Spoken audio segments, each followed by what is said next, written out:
살펴보았습니다. 오늘부터는 본격적으로 요한계시록의 4가지 환상에 대해 살펴봅니다.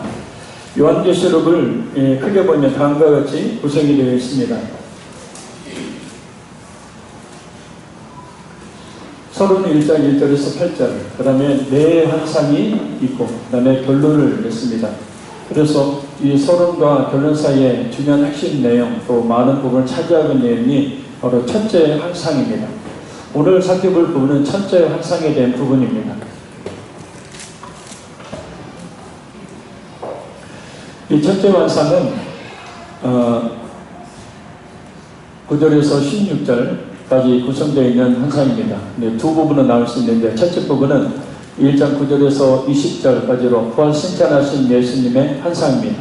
부활 승천하신 예수님께서 사도 요한에게 나타나셔서 사도 요한에게 계시를 말씀을 전하는 장면이고, 둘째 부분은 2장 1절에서 3장 22절까지 예수님 7교회에 보내는 메시지에 관한 내용입니다. 그래서 첫째 환상은 교회에 대한 그런 환상인 것을 볼 수가 있습니다. 오늘과 다음 시간에 살펴볼 부분은 이 1장 9절에서 20절까지로 부활 승천하신 예수님이 사도 요한을 부르시는 장면입니다. 이 첫 번째 부분도 다시 세 번째 부분으로 세 가지로 구분해 볼 수 있습니다. 보면 요한이 첫 번째는 요한이 환상을 본 배경이 나와 있고, 그 다음에 부활 승천하신 예수님에 대한 환상, 그리고 부활 승천하신 예수님의 말씀에 관한 겁니다. 그럼 먼저 사도 요한이 환상을 본 배경부터 살펴봅니다.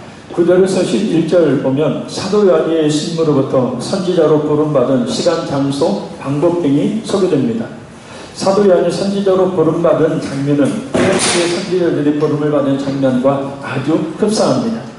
구약시대 선지자들은 하나님의 계시를 받아서 듣고 본 그대로 이스라엘 백성들에게 전해주는 역할을 했습니다. 그래서 선지자들은 하나님의 말씀에 죽고 사는 사람들이었다라는 겁니다. 그래서 지금 역시도 마찬가지입니다.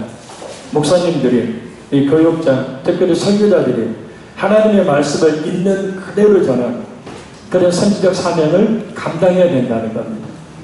근데 설교에 많은 변질이 오늘날 있게 되어지죠. 성경 본문 한 달에 읽어놓고 그냥 다른 이야기를 하는 경우들이 대부분입니다. 그래, 그것은 선지적 사명을 감당하는 것이 아니고 하나님의 말씀은 하나님의 말씀 있는 그대로 그 의미가 무엇인지, 당시에 그 배경 속에서 어떤 배경 속에서 이 말씀이 기록되었고 어떤 대상에게 어떤 목적으로 이 말씀이 기록되어 전해졌는지, 그것을 바로 말씀의 해석을 통해서 바로 깨달아 알고, 그러면 2000년 전에, 짧게는 1500년 전에 기록된 이 하나님의 말씀이 우리에게 어떻게, 오늘 이 시대를 살고 있는 우리에게 이 말씀이 어떻게 적용되어야 되는지, 그래서 그것을 잘 적용해서 말씀을 전할 때, 그것이 곧 칼빈이 이야기했고 루터가 이야기하고 있는 살아있는 하나님의 음성이 되는 거예요. 할렐루야. 자고 있는데 기도하고 있는데 갑자기 누가 나타나서 결승하고 이런 음성보다도 우리는 성경 말씀을 통하여 하나님께서 우리에게 말씀하심을 믿고, 그러려면 성경 말씀의 그 의미가 무엇인지를 정확히 해석해서 그 말씀을 오늘 이 시대를 살고 있는 우리에게 바로 적용해 주는 것, 이것이 바로 뭐냐면 선지자적 사명, 이게 바로 하나님의 말씀이 되는 겁니다. 할렐루야. 그래서 선지자들은 하나님의 말씀에 죽고 하나님의 말씀에 살았던 사람들, 하나님의 말씀을 받은 그대로 하나님께서 보여주신 어떤 환상 계시, 그것을 본 그대로 전했던 사람들. 그래서 오늘날 역시도 마찬가지입니다. 성경이 있는 그대로 전해줘야죠. 설교자의 사상이나 설교자의 생각이 아닌 하나님의 말씀 그대로 전해지는 게 진정한 하나님의 말씀인 줄로 믿습니다. 구약의 선지자 하면 떠오르는 사람들이 있죠. 대표적인 선지자들이 사무엘, 엘리야, 또 엘리사, 이사야, 예레미야 등입니다. 그들의 활약상은 구약의 선지서에 잘 나타나 있습니다. 구약 39권 중에 무려 17권이 선지서입니다. 대선지서 5권이 있죠. 이사야, 예레미야에다 에스겔, 다니엘. 소선지서가 12권이 있습니다. 호세아, 요엘, 아모스, 오바댜, 요나, 미가, 나훔, 하박국, 스바냐, 학개, 스가랴, 말라기. 그럼 신학에도 선지서가 있다라는 사실을 아십니까? 금시초문입니까? 신학 중에서도 선지서가 한 가지 있어요. 바로 요한계시록입니다. 할렐루야. 요한계시록은 예수님의 12제자 중에 하나였던 사도 요한이 반모섬에서 기록했습니다. 그럼 사도 요한이 언제 선지자로 부름을 받았는지 사도 요한의 증언을 들어보도록 합니다. 우리 다 같이 오늘 본문 9절에서 11절 같이 한번 읽겠습니다. 나 요한은 너희 형제요 예수의 환난과 나라와 참음에 동참하는 자라. 하나님의 말씀과 예수를 증언하였으므로 말미암아 반모라함의 섬에 있었더니 주의 날에 내가 성령에 감동되어 내 귀에서 나는 나팔 소리 같은 큰 음성을 들으니 이르되 네가 보는 것을 두루마리에 써서 에베소, 서마나, 바가모, 도아디랴, 사데, 빌라델비아, 라오디게아 등 7교회에 보내라 하시기로. 아멘. 계시를 받은 장소는 반모섬입니다. 반모섬은 지중해 옆 에게에 있는 섬입니다. 당시 이 에베소 앞에 있던 섬이었습니다. 지금은 그리스 땅입니다. 약 5만 명 정도의 사람이 살고 있습니다. 실제 그것을 가봤어요. 자, 그럼 사도 요한이 왜 이런 외딴 섬에 가게 되었을까? 사흘 가다 지쳐서 휴식을 하려고? 아니죠. 오늘 본문을 보면 하나님의 말씀과 예수를 증언하였으므로 말미암아라고 말씀하고 있습니다. 사도 요한이 반모섬에 가게 된 것은 복음을 전하다가 로마 당국자들에게 체포되어서 귀향을, 쉽게 말해서 귀향을 가게 된 겁니다. 로마 제국은 정치범들을 반모섬과 같은 에게해의 작은 섬에 유배를 보냈었습니다. 그때 사도 요한 역시도 유배를 당하게 된 겁니다. 사도 요한이 반모섬에 유배된 이후에 평생을 그곳에 있었던 것은 아닙니다. 나중에 병사리에서 풀려나서 다시 에베소로 돌아옵니다. 사도 요한은 자신이 이렇게 소개합니다. 나 요한은 너희 형제요 예수의 환난과 나라와 참음에 동참하는 자라. 기독교를 박해하는 노마 황제가 등장할 때마다 초대교회 기독교인들은 말할 수 없는 그런 고초와 핍박을 당했습니다. 특히 로마 황제의 숭배를 거부했기 때문에 반국가, 반사회적인 집단으로 기독교가 매도를 당했습니다. 그래서 로마 황제를 거역한다는 이유로 로마 제국에서 기독교인들이 씨를 말려버려야 한다라고 주장했던 로마 황제도 있었습니다. 당시 예수님만이 참된 주가 되신다는 이 증언, 이 말씀을 증언하다가 고난을 당한 사람들이 얼마나 많았는지 모릅니다. 사도 요한만 그런 것이 아니라 사도 요한이 살던 시대의 모든 그리스도인들이 그런 고난을 겪었었습니다. 5년 경기장인 콜로세움에서 수많은 그리스도인들이 굶주린 맹수들에게 찢겨 죽었습니다. 수많은 그리스도인들이 기둥이 묶인 채 산채로 화형을 당했습니다. 오늘 청년부 성경 공부 시간에도 잠깐 묵상을 했습니다. 한쪽에는 황금 마차를 세워놓습니다. 기독교인들에게 선택을 하라 요구합니다. 예수가 주냐, 로마 황제가 주냐, 누가 필요했으냐? 너희가 예수 그리스도를 부인하고 로마 황제를 주로 시인하게 되면 황금 마차를 타고 이 원형 경기장을 나갈 것이다. 그러나 예수를 전하고 인정하게 되어지면 황금 마차는커녕 너희 눈앞에 보이는 저 금전의 사자에 의해서 달게 찍혀 먹히게 될 것이다. 저 기둥 보이지? 저 기둥 밑에 나무가 쌓여있지? 기둥이 묶여서 산채로 화형을 당할 거야. 어떻게 할 거야? 여러분 어떻게 하시겠습니까? 그냥 설교 듣고 이렇게 흘려버리지 말고 그런 상황이 있다고 생각하고 한번 잠깐 생각을 해보세요. 저 째려보지 말고 생각을 하시라니까요. 왜 저를 째려봐요, 무섭게. 저 마음 무척 약해요. 마음이 너무 여려요. 생긴 것 같지 않게. 그래서 너희 뭡니까? 여러분들이 조금만 힘들어하면 막 저는 매일 힘들어요. 밥도 못 먹고. 여러분들이 잘 되고 좋다고 하면 막 혼자 그냥 낄낄 미친 사람처럼 웃어요. 자, 여러분에게 그와 같은 상황이 주어졌습니다. 어떻게 하시게?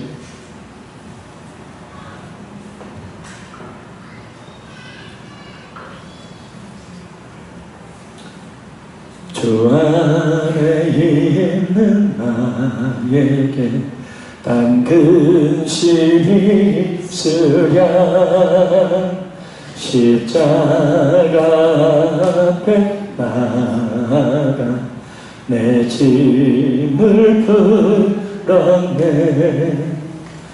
그 찬양하면서 굶주린 사자 앞으로 가시겠어요? 예? 하나님 다 한 번만 귀를 좀 막아주세요. 하나님 다 한 번만요. 제가요 예수님 안 믿는 게 아니에요. 믿어요. 믿는데요. 지금 믿는다고 하면 죽인다잖아요. 그러니까 지금 잠깐만 귀 좀 막아주세요. 눈 좀 감아주세요. 안 믿는 게 아니에요. 살아서 하나님 일할게요. 이런 사람들도 있겠죠. 근데 놀랍게도 300년 동안 말입니다.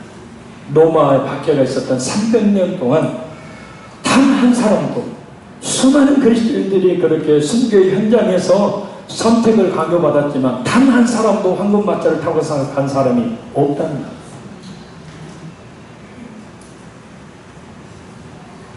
여기서는 그래도 아멘 정도는 해줘야 되잖아요. 이 세상에서 예수를 믿는다는 것은 사실 이런 겁니다. 이 세상과 타협하며 적당하게 신앙생활을 하면 별 어려움 없이 살 수 있습니다. 그러나 이 세상에서 하나님의 말씀을 믿고 하나님의 말씀대로 살려고 하면 환난을 겪게 되어 있습니다. 그래서 많은 믿음의 선배들이 예수님 때문에 사회적 냉대와 멸시를 당하면서 살았습니다.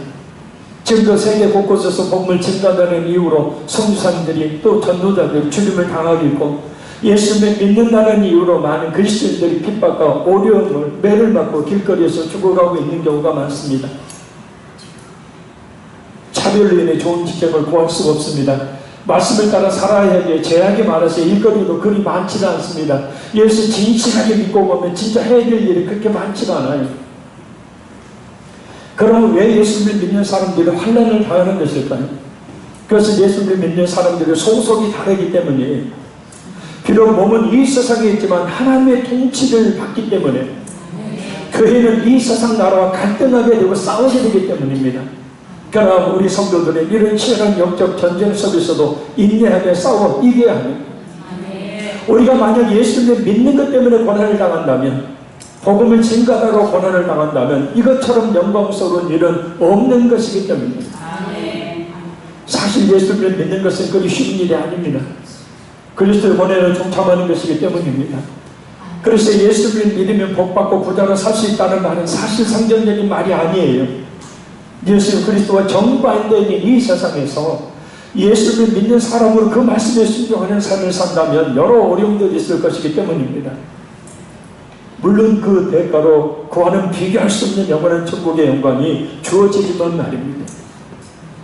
근데 많은 그리스도인들이 기복적인 신앙을 갖게 되어질 때 많은 그리스도인들이 진짜 우리에게 주어질 영원한 천국의 영광, 비교할 수 없는 놀라운 하나님의 풍성한 축복인 그 천국의 영광보다는 당장 이 세상에서 뭔가 하나님이 주시는 것들을 바라보게 되어져요.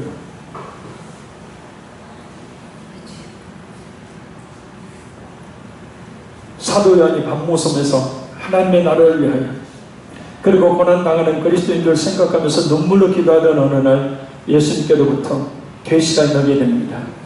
그날이 언제예요? 오늘 본문에 보면 주의 날. 오늘날 주일 날을 말하죠. 저렇게 성도들이 예수님이 부활하신 날인 안식 후 첫날, 안식일이 언제죠?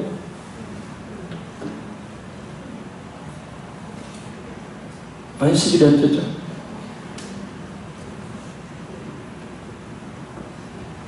고마워요. 수도 없이 이야기해도 몰라줘서 고마워요. 금요일 해질 때부터 토요일 해 질 때까지. 그러니까 사실상 안식일은 토요일이죠. 이게 안식 후 첫날. 토요일이 지난 첫날이 바로 일요일이잖아요. 일요일날 누가요? 예수님이 부활하시죠. 할렐루야. 그래서 모든 죄와 사망의 권세를 꺾으시고 우리에게 진정한 영원한 생명을 주신 날이 언제냐면 금요일이 아니라 바로 일요일 주일이에요. 그래서 주일, 주님의 날, 예수님의 날, 주의 날을 초대교회 성도들이 지켰습니다. 사도행전 20장 7절 그리고 고린도전서 16장 2절을 보면 안식 후 첫째 날에 모여 성도들이 예배하는 날로 삼아서 예배를 드렸다는 것을 알 수 있습니다. 그래서 우리가 그 전통을 이어받아서 일요일을 주님의 날인 주일로 거룩한 날로 우리가 지키고 있는 거죠. 특히 사도 요한이 환상을 보게 된 것은 성령 안에서였다고 말합니다.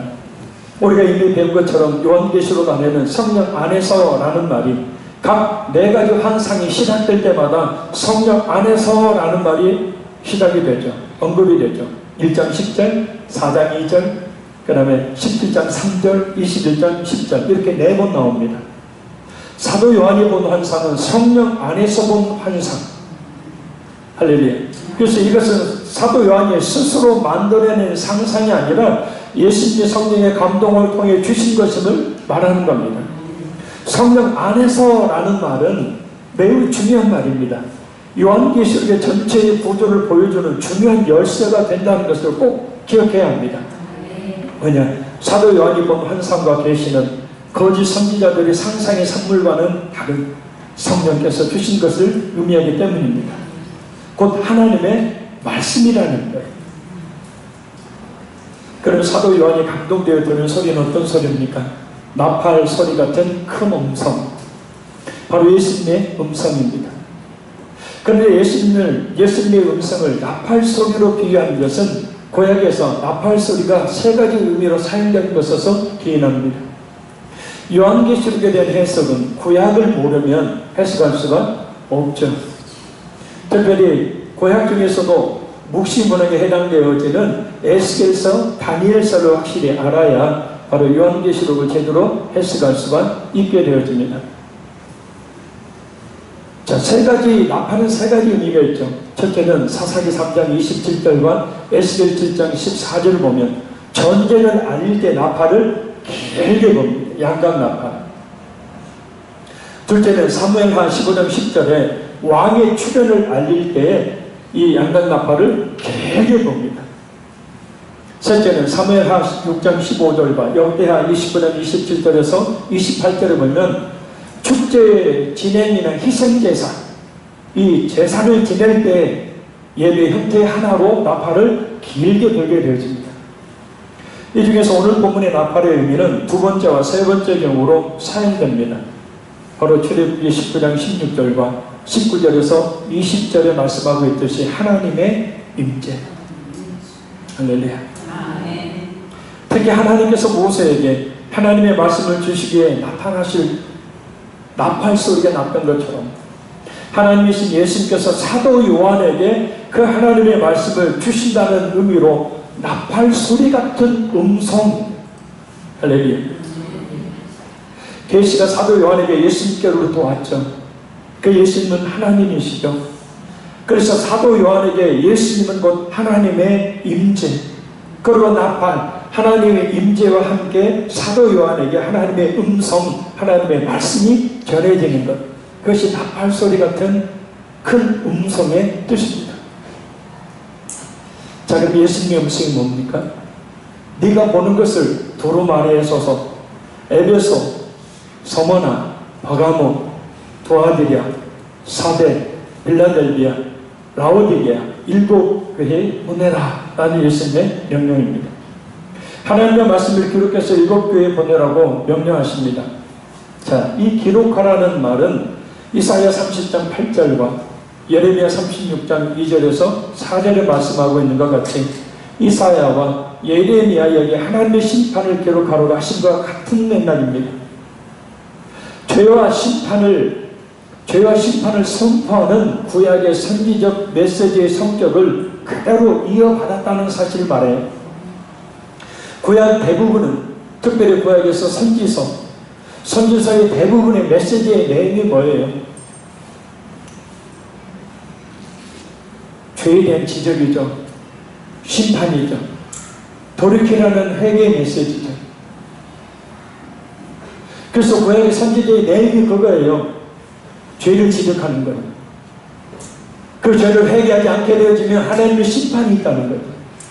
구약의 메시지가 주로 그겁니다.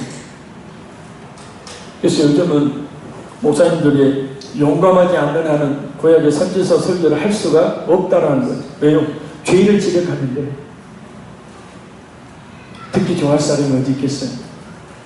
그 죄를 회개하지 않으면 하나님께서 심판하신다는 메시지, 당연히 이 시대에 지금 우리가 드려야 될 메시지인데 그런 메시지 듣고 좋아할 사람이 어디 있겠습니까?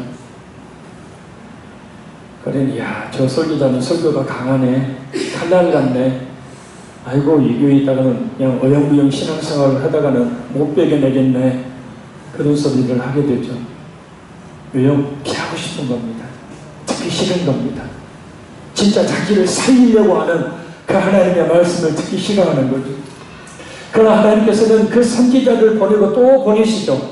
그때마다 선지자를 돌로 쳐 죽이고 감옥에 가두고 발라벗기고 그들을 묶고 그들의 입술을 막아버리지만, 심지어 그들을 죽이지만, 그럼에도 불구하고 하나님은 끊임없이 선지자를 보내서 그들의 죄를 지적하며 심판의 메시지를 전하게 됩니다. 요한계시록은 바로 그와 같은 하나님의 심판의 메시지가 그대로 선지적 본질을 가지고 기록되어 있어요. 심판의 성격을 가진 선지서, 그것이 바로 요한계시록입니다.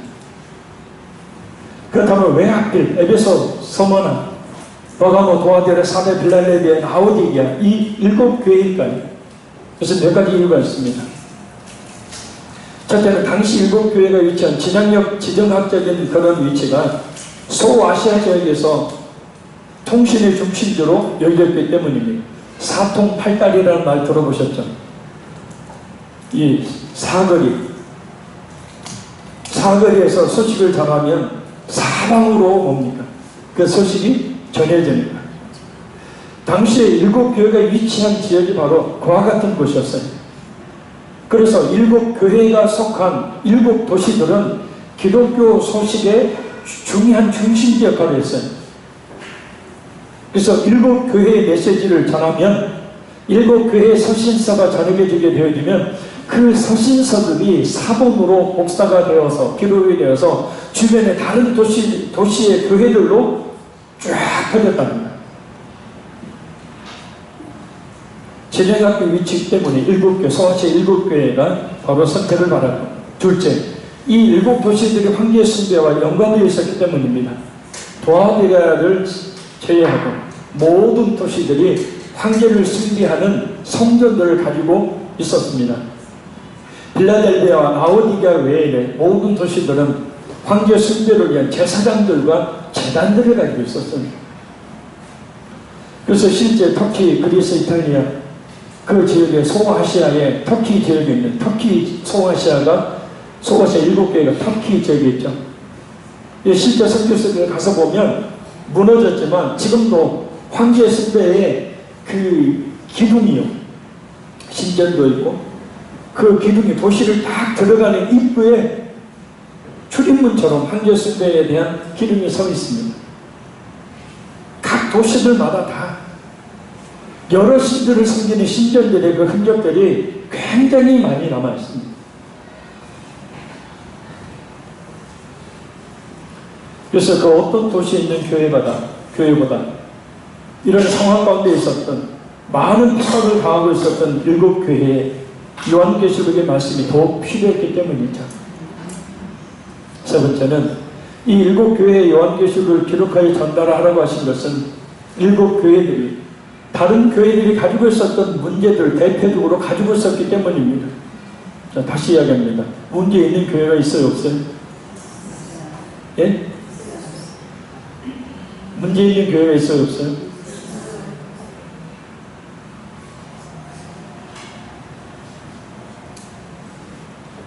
그래요, 누가 이기니까 한번 봐야지. 문제 있는 교회가 있어요, 없어요? 없어요, 문제 있는 교회 없어요. 문제가 아니고 연약함입니다. 세워져 나가는 데 있어서 아직 덜 채워진 거예요. 할렐루야. 이 교회는 왜 그게 없어? 그게 아니고요. 아직 교회가 제대로 조직이 되어 있지 않고 연약하기 때문에 세워져 나가는 거예요. 문제가 아니에요. 또 실제 문제가 없는 교회는 없죠. 다 문제를 가지고 있습니다. 그런데 문제라고 보면 안 되고요. 아직 갖춰지지 않는 부분이라고 봐야 합니다. 문제 없는 성도 있어요, 없어요?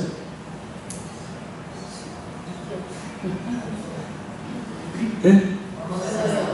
없어요. 연약함이에요. 부족함이에요. 잠시 넘어졌을 뿐이에요. 문제 없는 목사님 있어요, 없어요? 없어요. 어떻게 보면 목사님들이 더 많이 넘어집니다. 넘어질 수밖에 없어요. 막이라는 가만 놔두겠습니까? 물질로 유혹해서 끌고 다니고, 명예를 유혹해서 끌고 다니고, 이성으로 유혹해서 끌고 다니고, 온갖 세상의 죄악으로 끌고 다녀서 목사 하나 넘어뜨려 놓으면 수많은 사람들이 실족하거든요. 그래서 여러분들이 제일 먼저 저를 위해서 많이 기도해 줘야 돼요. 아멘. 그래서 제가 집사람하고 늘 하는 얘기가 있어요. 우리 큰 교회보다도 하나님 보내주신 대로 변하지 말고, 끝까지 변하지 말고 진실하게 목회하고.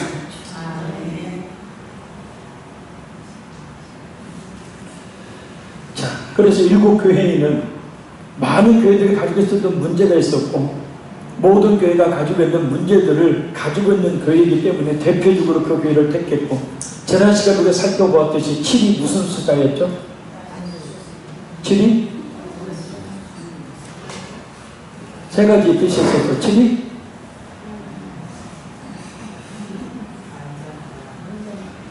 어차피 대답 안 하면 집에 가는 시간만 늦어져요. 7이 뭐였어요? 유대인들의 숫자 개념으로 7은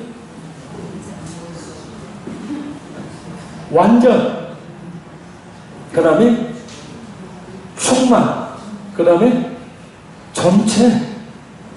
자, 따라합니다. 안 되겠어요. 따라해요. 졸리신 분들 따라하십시오. 따라합니다. 완전, 충만, 전체.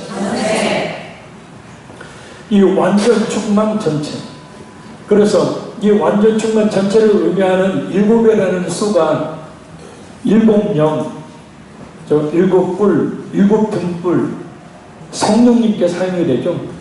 그래서 성령님은 완전하신 하나님, 성령님은 온 우주 만물 가운데 충만하신 하나님, 성령님은 모든 전체 교회 가운데 역사하시는 하나님이라는 뜻이죠. 그래서 일곱 영으로 존재하시고, 그래서 일곱 교회는 뭐냐면 전체, 모든 전체 교회를 대표하는 교회. 아멘. 그래서 당시 모든 교회를 대표했을 뿐만 아니라 오늘 모든 교회를 대표하는 교회가 바로 이 오늘 본문의 일곱 교회, 곧 오늘 우리 한국교회와 우리 화평의 교회. 그래서 이 요한계시록은 바로 우리 교회에 주신, 우리 성도를 주신 하나님의 말씀인 줄로 믿습니다. 자, 그럼 지금부터 두 번째 환상인 부활 승천하신 예수님에 대한 환상을 살펴봅니다. 여러분, 예수님 하면 무엇이 떠오르십니까? 아마 대부분 십자가에 못 박혀 고통당하시는 예수님을 떠올릴 겁니다. 우리를 위해, 나를 위해 온몸이 터지도록 채찍을 맞으신 예수님, 십자가를 지시고 그 골고다 언덕을 피 흘려 올라가시는 예수님, 그리고 십자가에 달려 계시는 예수님, 십자가에 처참한 수많은 고통 속에 하시는 예수님을 떠올릴 겁니다. 자, 그럼 사도 요한이 본 예수님은 어떤 모습인가요? 자, 우리 12절에서 16절 말씀 우리 같이 한번 읽겠습니다. 몸을 돌이켜 나에게 말한 음성을 알아보려고 돌이킬 때 일곱 큰 촛대를 보았는데, 촛대 사이에 인자 같은 이가 발에 끌리는 옷을 입고 가슴에 금띠를 띠고, 그의 머리와 털의 희미가 흰 양털 같고 눈 같으며, 그의 눈은 불꽃 같고, 그의 발은 풀무불에 관련한 빛난 주석 같고, 그의 음성은 많은 물소리와 같으며, 그의 오른손에 일곱 별이 있고, 그의 입에서 좌우에 날쌘 검이 나오고, 그 얼굴은 해가 힘있게 비치는 것 같더라. 아멘. 사도 요한이 나팔 같은 이 큰 음성이 들리기에 몸을 돌이켜보니 7 촛대가 있고 그 7 촛대 사이를 거닐고 계신 예수님의 모습이 보입니다. 근데 예수님의 모습이 일반적인 모습이 아닙니다. 예수님이 쉽게 할 수 있는 그런 모습으로 계시지 않는 거예요. 눈에는 불꽃이 이글거리고 또 발은 마젠가 제트같이 생겼고 입에는 쌍칼이 번뜩 튀어나오고 얼굴은 태양광 같아요. 예수님의 모습이 쉽게 표현이 안 됩니다. 그럼 예수님은 왜 사도 요한에게 이런 모습으로 나타나셨을까요? 그것은 예수님의 모습이 상징적이라는 거예요. 할렐루야. 예수님의 모습을 이렇게 상징적으로 보여주시는 목적이 있습니다. 그것은 예수님의 이런 상징적인 모습이 궁극적으로 예수님의 신분과 사역, 곧 예수님이 어떤 분이신지, 그리고 예수님이 어떤 일을 행하셨고 행하실 분인지를 그 상징적인 그림 같은 그와 같은 모습을 보여주심을 통하여 사도 요한에게 곧 우리에게 말씀해주고 계시는 거예요. 어떤 사람이 누군가를 만나고 와서 자신이 만났던 사람을 이렇게 묘사했다고 생각해 보십시오.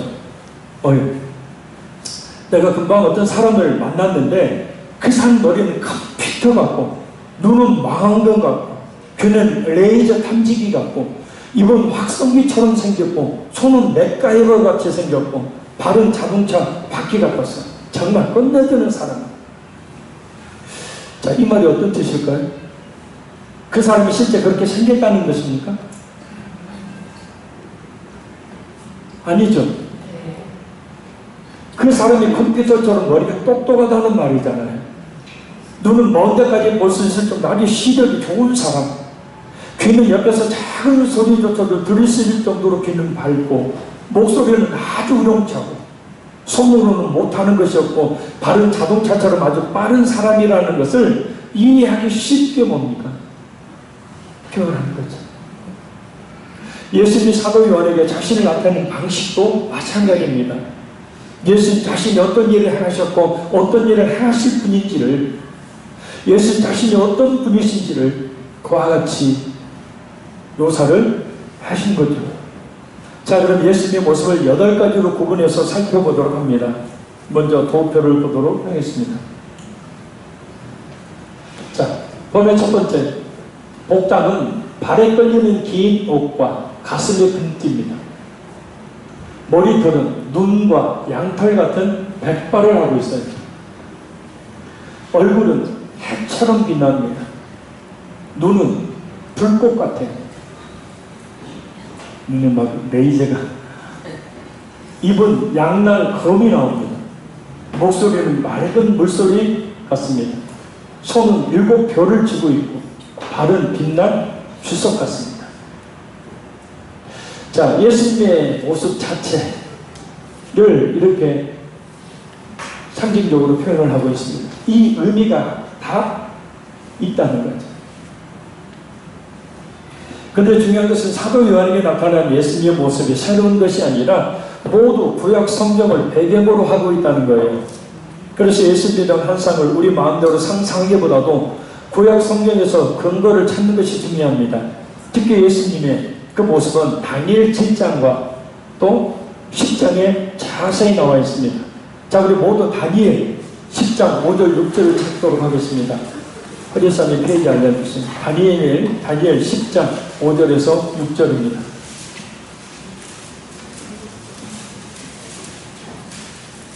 다니엘서 10장 5절 6절.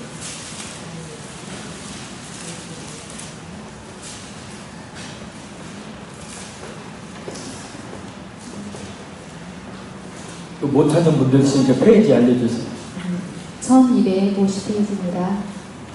1250. 1250. 자, 우리 같이 있습니다. 다니엘 10장 5절 6절 시작. 그때 내가 눈을 들어 바라본즉 한 사람이 세마포 옷을 입었고 허리에는 우바스 승분기를 띄었더라. 또 그의 몸은 황옥 같고 그의 얼굴은 번개빛 같고 그의 눈은 횃불 같고 그의 팔과 발은 빛난 녹과 같고 그의 말소리는 무리의 소리와 같더라. 아멘. 자, 이 다니엘 10장 말씀과 조금 전 살펴봤던 예수님의 그 모습을 비교해 보도록 하겠습니다. 자, 보시면 요한계시록 1장에 나와 있는 복장은 발에 끌리는 옷과 가슴에 띠. 자, 다니엘 10장에 나오는 예수님의 복장은 세마포 옷과 허리에 순금띠. 얼굴은 햇빛, 번개빛. 눈은 횃불, 횃불. 목소리는 맑은 물소리, 불의의 소리. 발은 빛난 주석, 빛난 넛. 자, 머리털은 양털, 양털. 입은 양날검이 나오고 날카로운 칼. 손은 7뼈를 쥐고 있음. 영화롭게 된 의인들. 하나님의 사역자들 말하죠. 자, 이 예수님에 대한 묘사가 보면 거의 똑같습니다. 그리고 다니엘 7장 9절에 등장하는 옛적부터 항상 계신 이에 대한 묘사고 비교해 보도록 합니다. 다니엘 7장을 보면 이렇게 말씀합니다. 자, 다니엘 7장 9절입니다. 다니엘 7장 9절. 같이 읽어요. 다니엘 7장 9절 시작. 내가 보니 왕조가 모이고 옛적부터 항상 계신 이가 마장하셨는데 그의 옷은 흰이가 눈 같고 그의 머리털은 깨끗한 양의 털 같고 그의 보다는 불꽃이요 그의 바퀴는 타오르는 불이며. 아멘. 자, 그리고 예수님의 입을 묘사한 양날검이 나오는 모습은 이사야 49장 2절을 보면 이렇게 말씀합니다. 내 입을 날카로운 칼같이 만드시고. 또 7벼를 쥐고 계셨던 예수님의 그 손을 다니엘 12장에 손에 쥐고 계셨던 그 별들의 사역으로 말미암아서 하늘에서 영원하게 된 의인들에 대한 묘사와 관련되어 있어요. 지혜 있는 자는 공창의 빛과 같이 빛날 것이요 많은 사람을 옳은 대로 돌아가게 한 자는 별과 같이 영원토록 빛나리라. 아멘. 자, 그리고 보충적으로 예수님의 복장에 대해서는 출애굽기 28장 4절, 예수님의 얼굴에 대해서는 이사야 5장 31절, 예수님의 음성에 대해서는 에스겔 1장 24절과 43장 2절에 보충 설명되어 있습니다. 자, 우리가 살펴봤던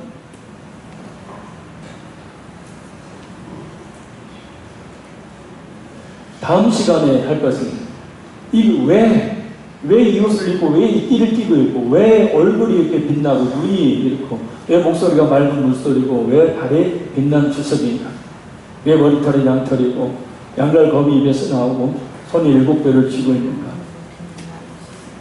이 부분에 대해서는 다음 주에 설명을 합니다.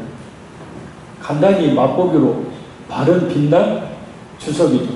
주석이 뭡니까?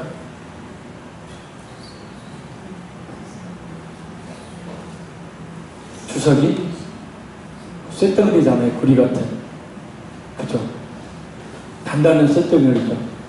예수님의 발이 주석이다. 그래서 이 주석은 단단한 쇳덩어리죠. 뭘 의미하죠? 적을 밟아 짓이겨버리는 심판을 이야기하는 겁니다. 그래서 한 번 그 예수님의 예수님의 심판 때 그 앞에서 살아날 자가 없음을 상징적으로 표현하는 것이 바로 주석이죠. 발. 마정가지 때 밟았죠? 한 번 밟으면 어떻게 돼요? 모든 게 산산조각나죠. 부서지죠. 그래서 각 의미가 구약과 연관해서 각 의미들이 다 있습니다. 그래서 예수님이 이렇게 다시 말씀드립니다. 예수님이 이렇게 희한한 모습으로 나타나신 것은 예수님의 실제 모습이 그렇다는 얘기 아니라 앞으로 요한계시록의 전개의 구원과 심판의 역사 속에서 예수님이 어떤 분이신지 또 어떤 사역을 행할 것인지를 예수님의 모습으로 말씀해 주신 겁니다.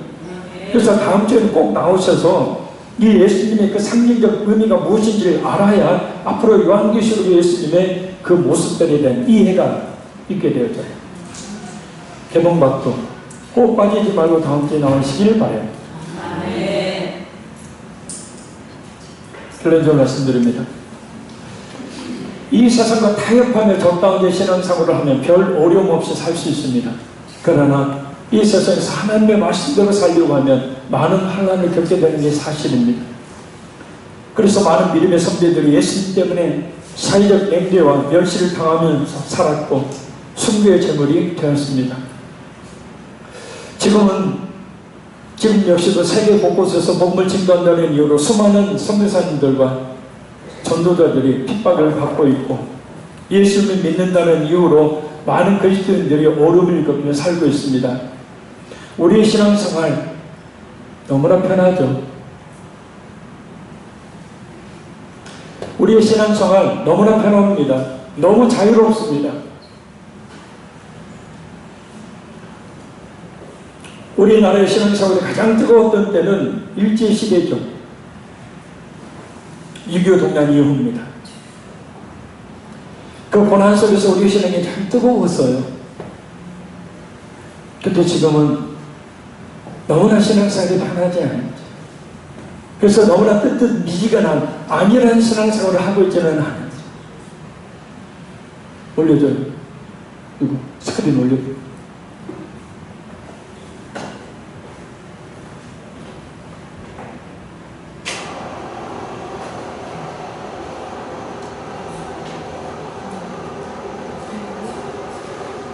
(2018년) 우리가 모토로 삼고 있는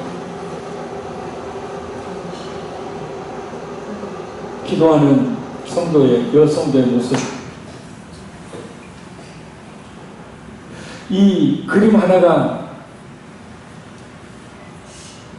지금 우리의 신앙의 모습과 잘 절묘하게 비교가 되면서 도전을 주고 있는 그림 같아요. 얼마나 힘들게 됐으면 얼굴이 흑빛입니다.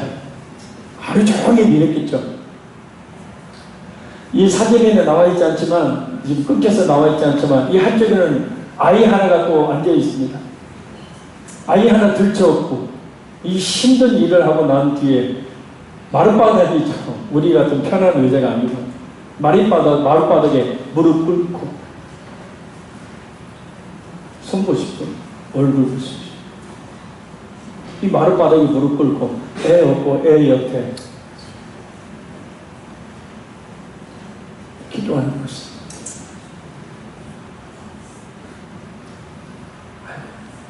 아들이 와서요. 기도 새벽에 못 나가겠어요. 아이고 손주 가야 돼서 기도 못 나가겠어요. 들쳐업고 나올 생각은 전혀. 들쳐업고 하면 난리 나죠. 또 딸내미 그냥 소리치죠. 엄마!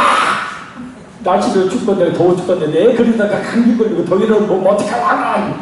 그 소리 듣기 싫어서 못 오죠. 근데 옛날에는 안 그랬잖아요. 우리 할머니 어머니들 들쳐업고 왔어요. 막 드립을 하면서 왔잖아요. 양쪽 손 잡고 덩어리 없고 하나 가기 싫다는 거 빨리 엉덩이 쥐고 밀면서 그걸 가자 그래야 산다 하고 하더니 바로 그 그림 아닙니까? 내일 새벽에 뵙겠습니다. 우리의 신앙 좀 도전받고 미지근한 신앙이 아니라 좀 뜨거운 신앙의 되기를 간절히 소원합니다. 부활하신 우리 예수님은 우리가 생각하는 고통 당하신 모습이 아닌 영광스러운 모습으로 계십니다. 그 영광스러운 예수님 앞에 섰을 때 부끄러움 당하지 않도록 더욱 굳은 믿음을 가져야 합니다. 그리고 예수님께서 7교회를 택하신 이유가 요한계시록을 그 말씀을 잘 전달하기 위해서 이것이 무엇보다 이 생명의 복음을 전하는 전도와 선교의 삶을 우리 모두 살아야 됩니다. 전도하다가 선교하다가 고난을 당하는 흔적은 우리에게 정말 필요한 진짜 예수님을 만났다는 흔적이 아니겠습니까? 우리 시간 잠시 통성을 기도하고 마치겠습니다. 하나님의 그 말씀대로 사는 은혜가 있게 하시고 말씀대로 살다가 어려움을 겪어도 기꺼이 인내하며 참 승리하는 역사가 있게 도와주시라. 주님, 제가 너무나 게으르고 편안한 신앙생활을 하고 있지 않은지, 그래서 하나님을 향한 열망이 없고 하나님을 향한 갈망이 없는 뜨뜻 미지근한 신앙생활을 하고 있지는 않은지 주님, 제 자신 이 시간 돌아보게 하시고 저렇게 성도들처럼 기꺼이 주님을 위해서 생명과 믿어 내어놓을 수 있는 그런 확실한 믿음의 사람이 되게 주님 도와주시옵소서. 그래서 영광스러운 예수님 앞에 섰을 때 우리 예수님이 부끄러워하지 않는 그런 믿음의 사람으로 주님을 위해 살게 하여 주시옵소서. 우리 동성으로 우리 주에서 간절히 기도합니다. 주여, 주여, 주여. 살리시는 하나님, 이 세상을 타협하며 정말 생각처럼 하고 있는 하나님, 이 세상을 자신을 버리기로 도와주시고 하나님의 말씀대로 살려 아버지 신선히 그들에게 도와주시길 간절히 원합니다. 어떤 사회적 얘기와 열심히 가하면서도 기꺼이 승리를 다해 사는 산을 흐르가 있게 도와주시길 간절히 원합니다. 신앙상이 너무나 강해서 배우는 문제는 아닌지 우리 신앙이 끝까지 이기는 하나는 아닌지 이 시간 다시 한번 돌이켜보며 도와주시고 우리의 생명이 나오신 영광스러운 우리 예수님 앞에 섰을 때 참으로 그거는 강하지 않도록 더욱 굳은 믿음을 가지고 살게 하여 주옵시고 우리 주님의 생명의 복음을 전하는 전도성교회 생을 사는 우리에게 도와주시기를 간절히 원합니다. 우리 자신을 위해 살다가 원하는 일이 아니라 전도하다가 선교하다가 주의 나라를 이루기 위해서 있으라고 원하는 긍정들이 우리 모든 성도 가운데 있게 하여 주시옵소서. 주님 그리하여서 우리 주님 앞에 섰을 때 우리 주님께서 참으로 인정하시며 그 품에 안아주시는 귀한 우리의 사람들에게 함께하여 주옵소서. 이사오며 예수님 이름으로 기도합나이다. 아멘. 내 마음의 주를 향하고 사랑드려